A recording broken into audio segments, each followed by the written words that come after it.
Coming up in this episode of the KickCast, we sit down with Ross Rubin and talk about his new awesome site that features crowdfunding projects, BackerJack, a charging cable that doubles as a stand, and a battery that you can get wet to activate. You can even pee on it. So sit back and relax. It's time for the KickCast. Hey everybody, welcome to another episode of the KickCast, the first live episode that we've had this year, and I'm Ktdata, but the KickCast is never the KickCast without this man. This is one of the most magnificent professors of all time, where his students are willing to follow him just to see what he eats and will buy a large pudding if he buys a large pudding. Everybody, this is Drew. Drew, how are you doing today? Fantastic, and it's absolutely true. Thanks for bringing that up. So yes, I had to write my own reviews so that I got good reviews, and that's what the kids say about me. They will follow me just to see what I'm eating for dinner because they want to be like me. Yeah, and it's true because it's on the internet. Good to be here, man. Good to be here and to be live. Yeah, it was. The strange thing is, you guys, Drew and I, we do the KickCast every 2 weeks, but we hardly ever see each other in person. We have to go down to Las Vegas to see each other in person. Yeah. Every year we see each other in Vegas, and maybe twice throughout the rest of the year, even though we're so close together. We're literally one of these days. Yeah, so hopefully you guys enjoyed that CES episode. We, found a lot of crowdfunding projects, and we can see that crowdfunding is now expanding around to the world. So I'm super excited about that. Yes. For all you newbies, welcome, who haven't seen the KickCast before, welcome. And what Drew and I do is pretty much go out, find cool projects, bring them back, and tell you if you should back, sack, or track them. That easy. That's pretty easy. Yep. All right. So before we kind of go into the projects and a guest interview that we have, let's go through the news a little bit. All right, Drew, our first news item is this website called Tiny Light Bulbs. And I actually think I've heard of Tiny Light Bulbs before, but they are essentially a marketplace for all these product-based projects on the crowdfunding website. So like the Pebble, iPhone cases, and everything. It's a marketplace where they'll come and you can actually sell the items on there, and they're trying to become the place. So you see this cool project on there, but you missed it, and you're like, oh yeah, I heard that was out already. Where should I go? They're trying to be like, go to Tiny Light Bulbs on there. And if you look on their page, they have a lot of items on there, and it's kind of interesting to see that there's a market for this. There's several here that I've missed, obviously, and so it's fun to look at them and get that crowdsourced feel of, wow, that's freaking cool, and I can get this now, right? Rather than backing, but saying like, oh, it's out. Yeah, and what I love is like from every sale, they actually take a percentage of it and donate it back into another crowdfunding project. So you're helping the cycle out, so they can get even more product in their cycle. So I think that is a cool idea. The only thing that I am not sure of is how to get your product into their store. I was looking around and I couldn't find any information on that. But I bet you if you emailed them and said, hey, this got funded through crowdfunding, now I need to find a marketplace. Can you help a brother out? Yeah, I would imagine that would be the easiest way to go. But it sounds fantastic. What a fantastic idea, because there's tons of things that go through that process that you're going to have to find at some place, and chances are they're not going to be like, at your neighborhood Walgreens. This is a great place to put them all in one place. Yeah. So that is Tiny Light Bulbs on there. And what a lot of people don't know, but people in Utah know, right now it is time for the Sundance Film Festival in Park City, Utah. And a lot of people know when Sundance is. A lot of people come here, at least in the film world. They know what we're doing. Yeah. And what's interesting is that we know that on Kickstarter, there are always tons and tons of different films or art type projects that are featured or that get funded. And a lot of them show up at Sundance because that's kind of like the creme de la creme of premieres when you're in movie making. Yeah, I was astounded to learn that there were that many showing at Sundance this year that made the trek through Kickstarter, that were funded on Kickstarter. So on the front page of Kickstarter right now, it shows, and they have a little ad up, it kind of just says there are 20 plus films showing at Sundance, which I think it's out of, I don't know, it's probably 150, 200 films. So it's a pretty good showing. It's a solid showing, and I love it because if you kind of look through some of these stories that they're featuring at Sundance, there is no way they could have, gone through like a big Hollywood studio or Right. anything and have And some executive say, "Yeah, let's do it." that's the deal with Sundance. Yeah, there's just so much money that goes into a good film. A lot of people get a bunch of guys together and be like, "We're going to enter this into the festivals," and there are lots of festivals to do that with. Sundance is one that you got to have a great concept idea, and the execution's got to be there. And you're right, to have that crowd funded, to have people back it, so it has a little buzz even before it gets there. I was impressed to see 20 films funded with Kickstarter showing this year, and I think they said over the last 3 years there's been 70 plus in the last 3 years. Yeah, and I only can see this number growing more and more. It'd actually be interesting if Zach Braff decides to submit his movie to this or not. Or let's see, who were some of the other ones? I don't think Veronica Mars is going to go to Sundance. Yeah, I think they've already got the deal. But that it's kind of interesting, and it helps little guys do things. Maybe we should make a motion movie. I'm out of ideas. And besides two guys chatting, every other week. No, just think about this. We could make it kind of like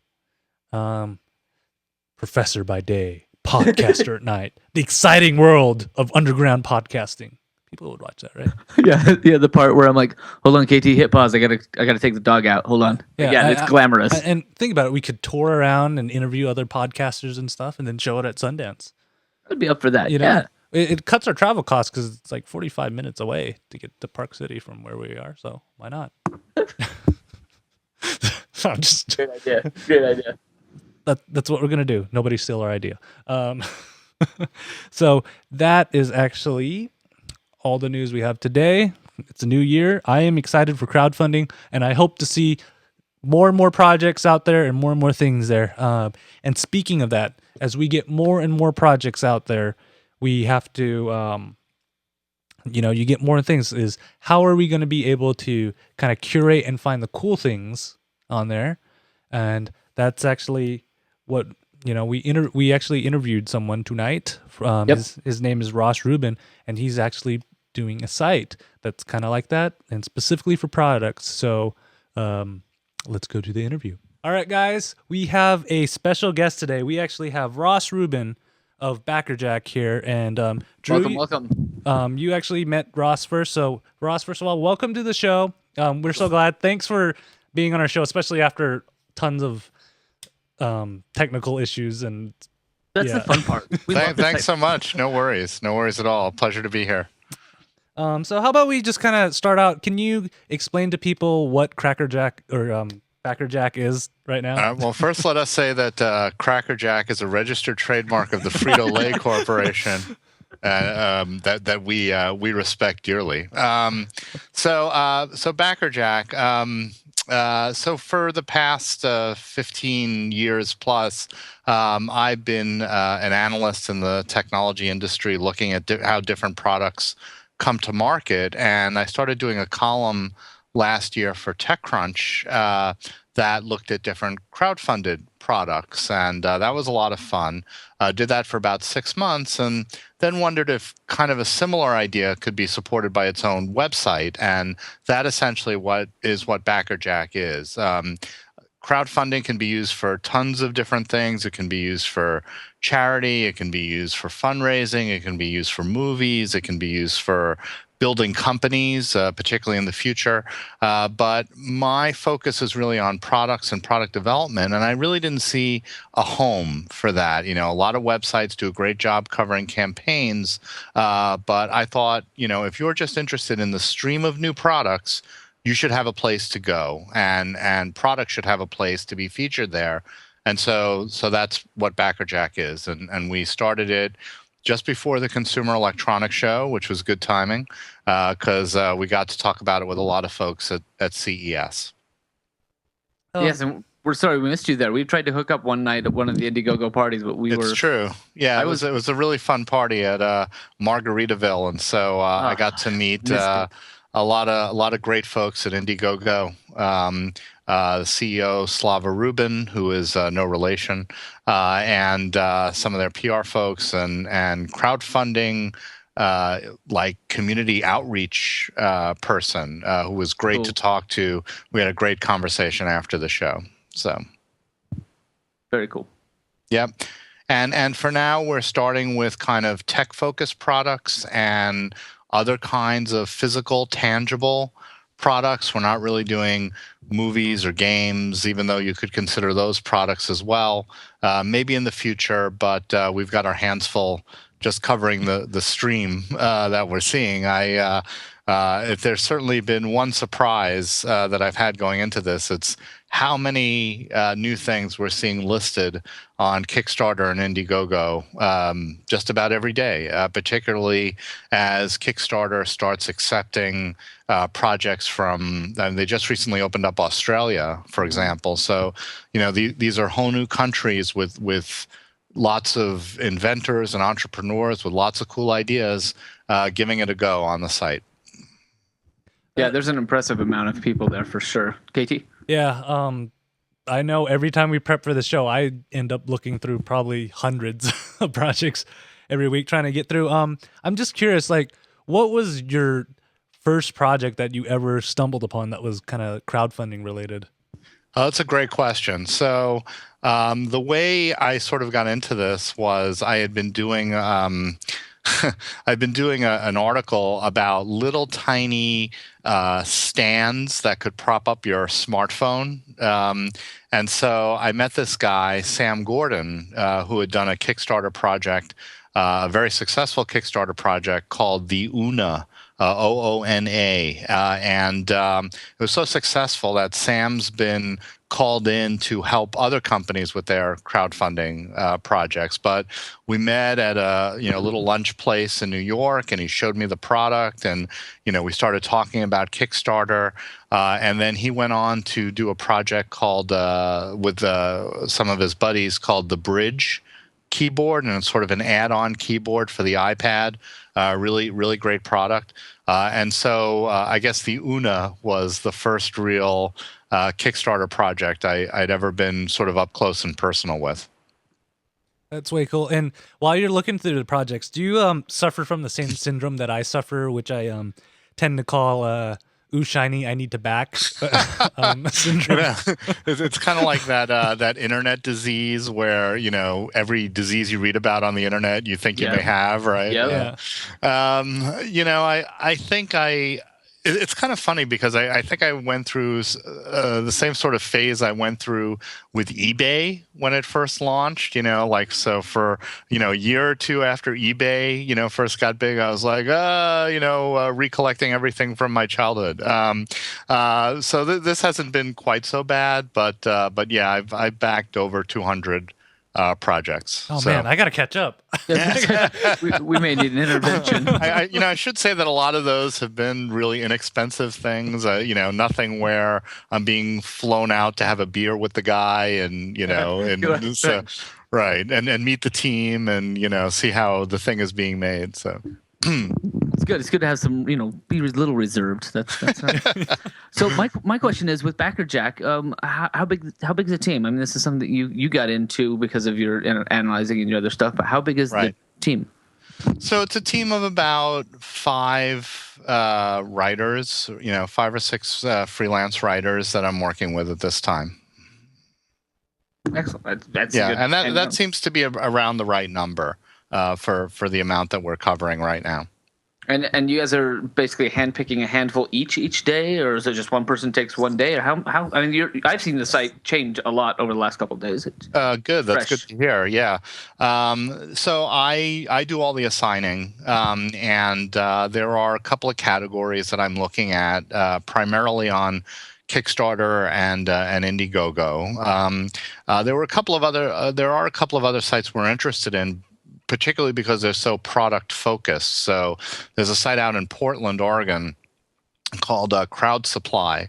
And they're a very interesting site because they, more so than some of the other guys, have been trying to really bridge the gap between something getting funded and something getting produced and into retail. That's a big challenge for a lot of products that get funded.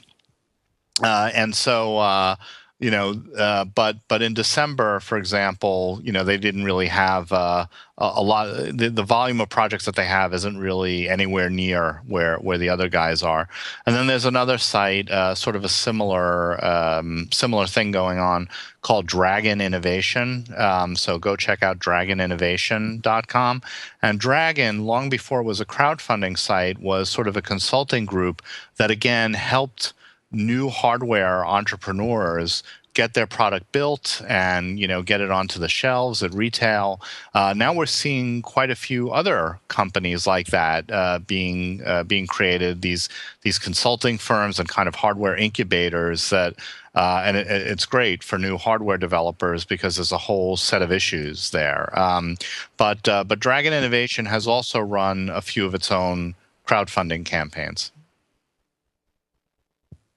So you've had extensive histories of covering technology kind of through the years, and I'd love to hear from you. How have things like crowdfunding or the Arduinos that are popping out, and even 3D printing, how much has that kind of changed the landscape of just technology and people innovating?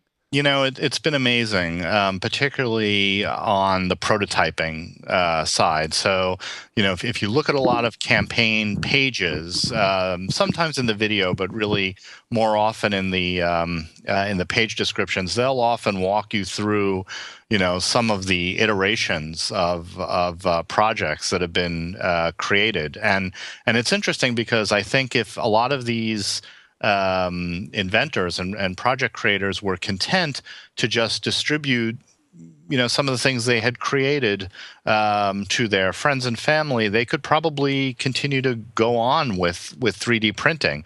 Where they really need the help of a crowdfunding community is to make that jump into mass production, particularly for something called injection molding. You'll see that term show up on a lot of hardware projects, and it's a very expensive process to make an injection mold, and that's often where a lot of these guys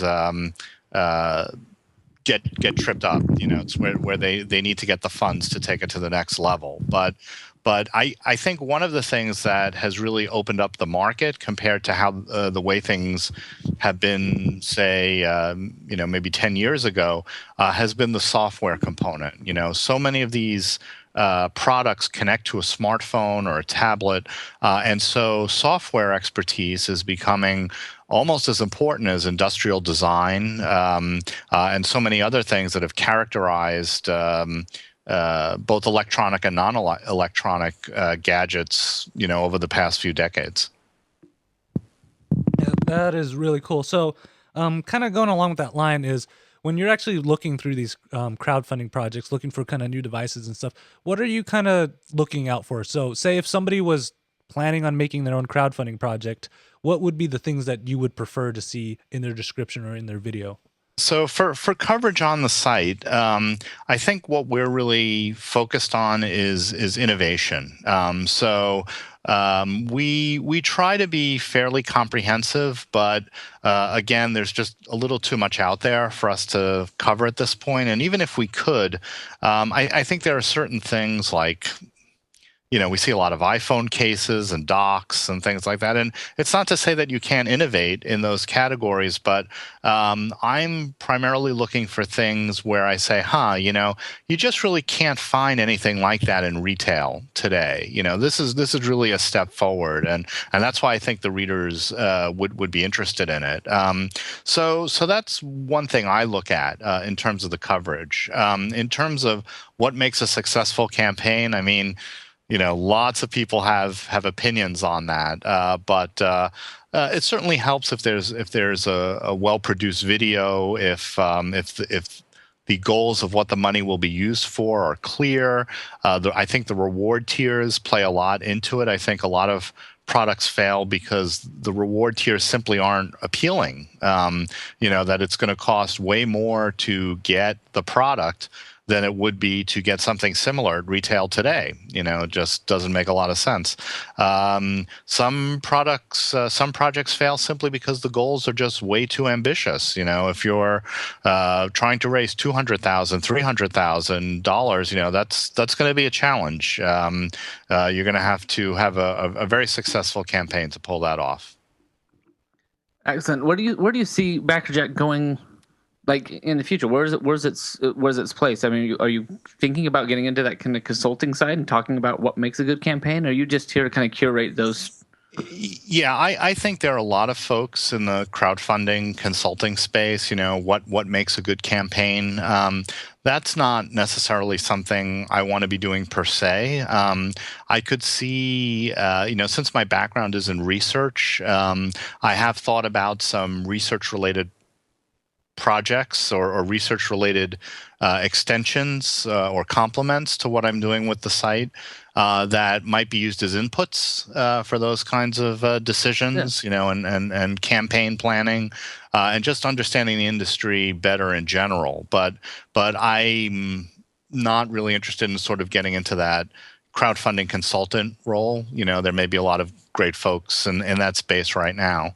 We definitely would love to branch out into different kinds of posts. Today, we're really focused on new campaigns, and we try to get things on the site within a few days of launching on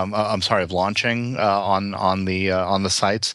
But I would love to do more in terms of follow-ups. How did the campaigns go? What went well?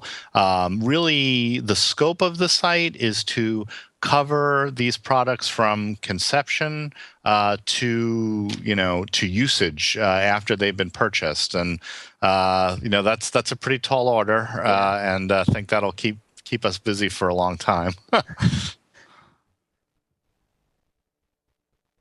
So what's kind of really interesting is that how have these projects kind of reacted? If I don't know if you guys let them know, hey, we've featured your project on here or not. Yeah. You've been BackerJacked. Yeah. What has been kind of the reception from people about who you kind of reached out to? It's been good. It is a journalistic site. Where I'm going to say we're impartial. I'm not going to say we're objective, because all of the writers have opinions, and so they share their opinions in writing about the products.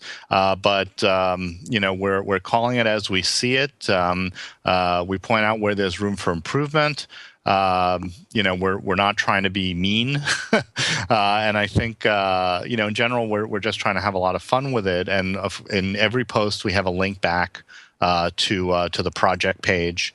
I've heard feedback from one project owner that he received a backer after the backer visited the site. So to the extent we can help consumers find the products that are of interest to them, that is definitely part of the mission of the site. Fantastic. So right now you guys are in beta, and I know you just launched pre-CES. So what can we look forward to, coming out of beta, or what's that step? What's that hurdle you got to get over? Is it just a matter of usage, getting out there and get some coverage? It's not too much, really. It's just some things with the template that we're tweaking, and then we'll be out of beta. So the way you see the site, I mean, there may be some minor changes to, for example, the homepage. I think the things we're looking to add are maybe more information about the campaign, and as I said earlier, those different post types, the follow-ups, maybe hands-on reviews down the road. But I think early on, the real focus is we want to establish this model of taking fairly broad and fairly deep coverage of crowdfunded products at the intersection of crowdfunding and product development. That's what's most important right now.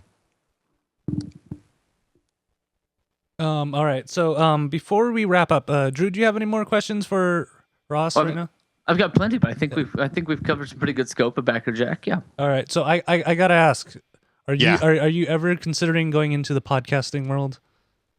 Me personally, Yeah, I or making a BackerJack podcast. sure, I'd love to have a BackerJack podcast. I've done a fair amount of, although I've never had my own podcast. I've been on quite a few podcasts in the past, including a number that Drew's and my mutual friend Randall Yes. Oh, yes. have hosted. And, So and KT knows him well too.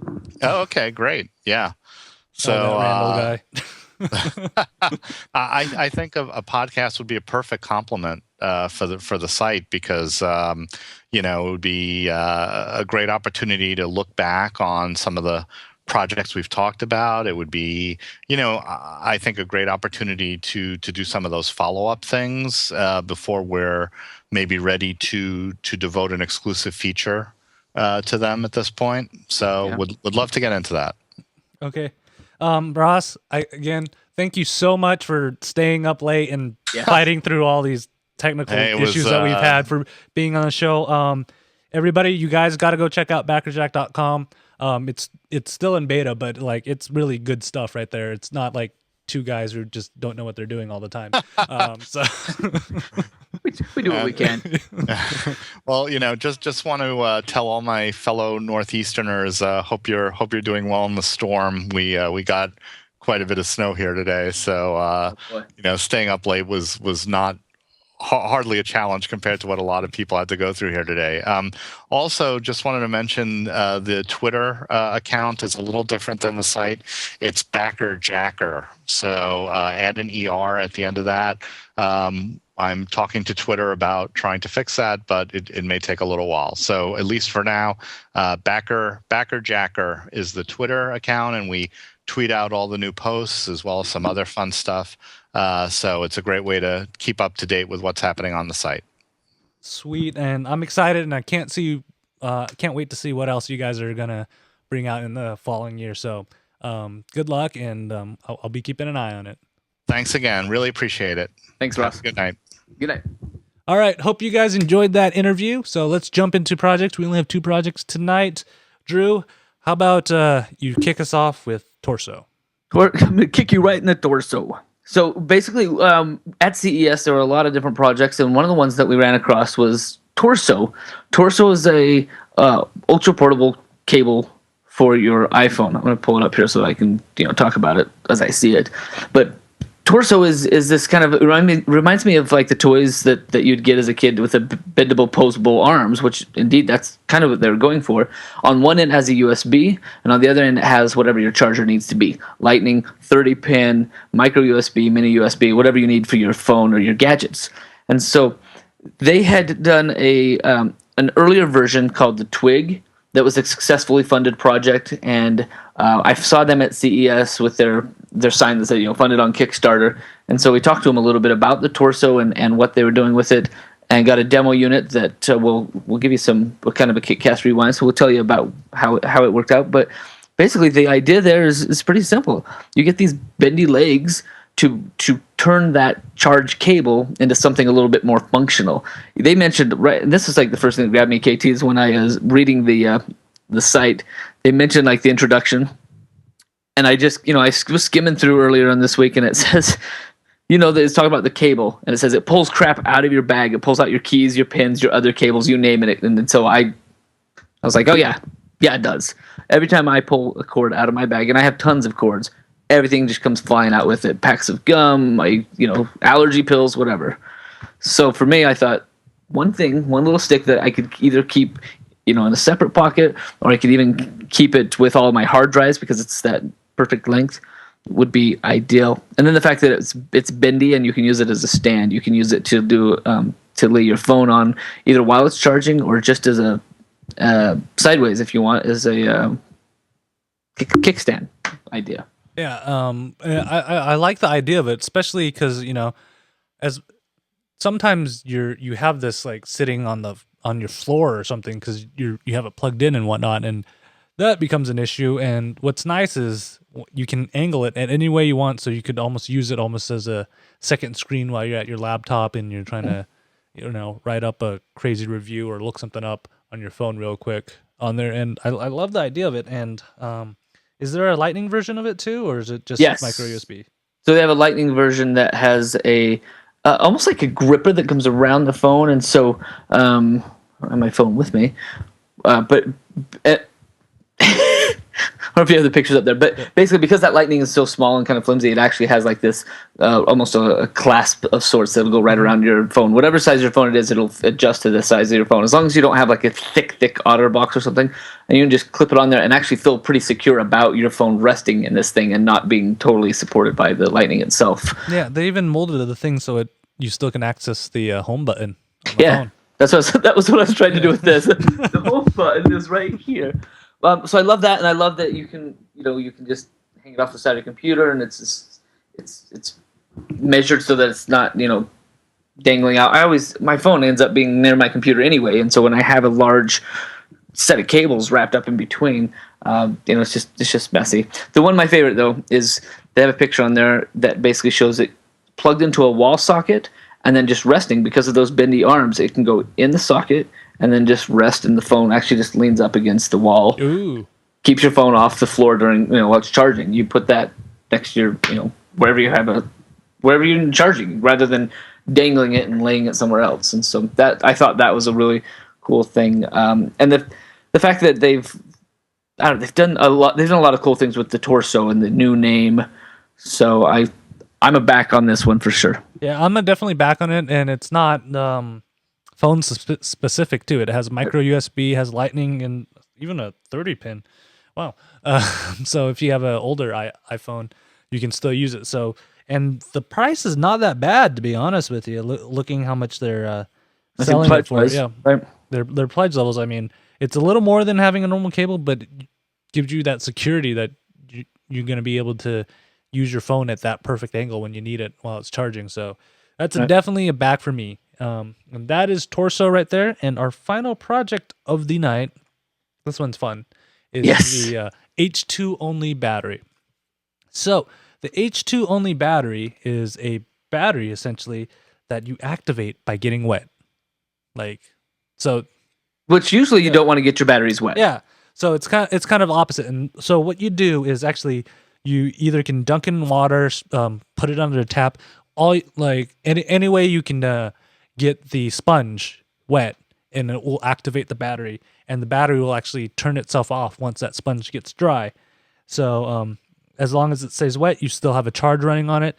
And right now they're building it for low voltage devices. So they're essentially selling flashlights right now, LED flashlights that don't use a lot of electricity. But they say they have room to grow, right? They plan on making this larger. Yeah, they're still trying to improve it and stuff. I mean, because they've made prototypes such as like phone chargers, or they've included it into like life vests, so you can pull it and you for sure your beacon's gonna run, because if you're wearing a life vest and stranded, there's water around you. On there, unless for some reason you end up in a life vest in the desert, then you might be a little out of luck on there. But what's super interesting about this is that it's not like, to me, this is not a battery that I would use every day. This is something I would totally put in an emergency kit, ready to go, because then you don't have to worry about checking the batteries.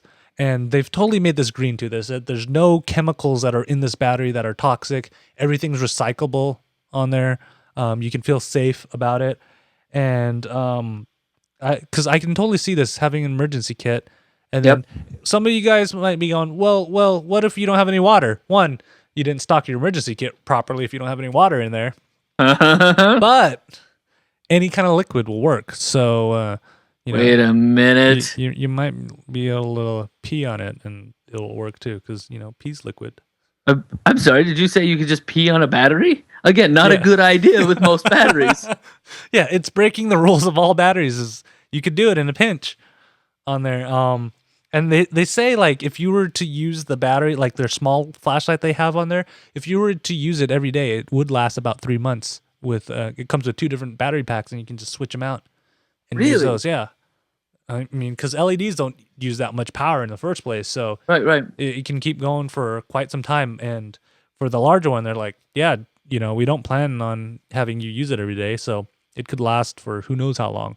be ready to go. So this is interesting because for like a safety kit or as an emergency kit, you hear a lot of the shaking one. Like that's what a lot of people put. So like shake it because you don't need to have the batteries. With the electromagnet in it. Yeah. Yeah, and this seems like it would do the exact, be just as good. I can't wait for them to kind of develop some larger use stuff. But I love this, and what I also love, and I think you mentioned the green part of it, but I also love that they have levels and tiers here for getting these into needy places, like the Light Africa level, where you get 3 of these H2 only battery lights in your choice of colors, and then 3 homes without electricity will get some as well in Africa. I mean that to me is like a fantastic deal that somebody's.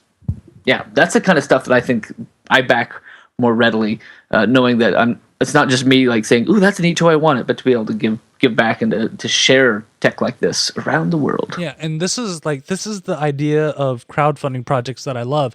Is they're starting with a small idea, and if the small idea kicks off and picks up, and everybody wants it, they can grow it, and one day we could have all giant car batteries where you just need to pee on, you're ready to go. Because I would not pee on a car battery. Why would just a disclaimer: do not pee on a battery over like so many amperage. Yeah, I don't know. I'm sure there's something. Well, just it's not going to be connected to anything, and you're right. I mean, as long as you don't cross the streams. I mean, like it's the chances on peeing on an electric fence. Sure, there's that small chance that you could electrocute yourself, but it's very not low. a chance I'm willing to take. No, but I do. I love it. What a great idea! And I'll tell you, anything I can pee on, I will back. So this one's a back for me. All right. It's definitely a back for me because I want to see this idea grow where one day we can activate all our batteries using water, and you don't have to worry about if it's dead or not. You're just like, oh, where's water? Or okay, I'll pee on it. On there. So yep, I'm in. That is the H2O battery, and it is also another show of the KickCast. How do you feel about it? That was really quite speedy and fast. Well, at least the last half was. Yeah. We've been chatting here for probably an hour and a half. Yeah, so join the live stream because this is where the fun happens. Yeah, you can see me cursing all our electronics. It was a little tech fun today. I really am looking forward to the show that we do someday soon, where you and I are actually sitting side by side talking about these things. I'm excited for that. I'm super excited about that. But if you guys agreed or disagreed with any of these projects or have a project that you want us to feature, please let us know. KickCast@ktdata.net. I like getting emails, especially from people who like crowdfunding projects or running crowdfunding projects. I mean, literally, the Decibels interview, only reason I stopped by his booth is because he actually reached out to us. I'm like, hey, I want to go talk to this guy. Very cool project. Cool. And actually, I do like the headphones. I need to get myself a pair when they come out. Or you can also find us on Facebook, facebook.com/KickCast. That's where I tend to remember to put updates and when our episodes come out, or on @KickCast on Twitter. I like the Twitter. Who doesn't like Twitter? Fast, it's easy. Yeah, you can also follow Drew and I on our personal accounts, Knight20, KNITE 20, and yes, at Ktdata. We need to put more random stuff in our Twitter accounts. Yes. Crazy random stuff. And sometimes I'll post articles up there. I mean, we posted up Jason Howe's a write-up on what he learned from his Kickstarter projects. I need to go find more of those and post those up. You know what we need? We need an intern. So maybe somebody out there needs an internship. Yeah. If you guys want to learn how to do all this stuff, I'm gladly to teach you if you give me free labor. That's what the internship world is all about. We will teach you what we know if you work for free. Yeah. And yeah, Google Plus too, plus.kickcast.net. Yeah, Google Plus. Yeah. After tonight, yeah. But if you guys want to watch us live, our next episode is in February. Did I say that right? February 4th, 2014. And you can find that at live.kickcast.net. And if you saw any of these projects and you're like, wait, what was that URL again for the one I can pee on? Just head on over to kickcast.net, look in the show notes, links, and they're pretty pictures too. Am I missing anything, Drew? I think we covered it all. There's I love to hear what people want us to cover when they come across these, because you and I curate and we find a bunch, but yes. I'd love to hear what other people find interesting for sure. So send us your stuff. We want to know what we can cover for you. Yeah, as long as it's not a wallet or an iPhone case, we'll consider it. Right, because those are going to fund anyway, no matter what. All right, so we will see you guys in 2 weeks. Bye bye. Bye bye.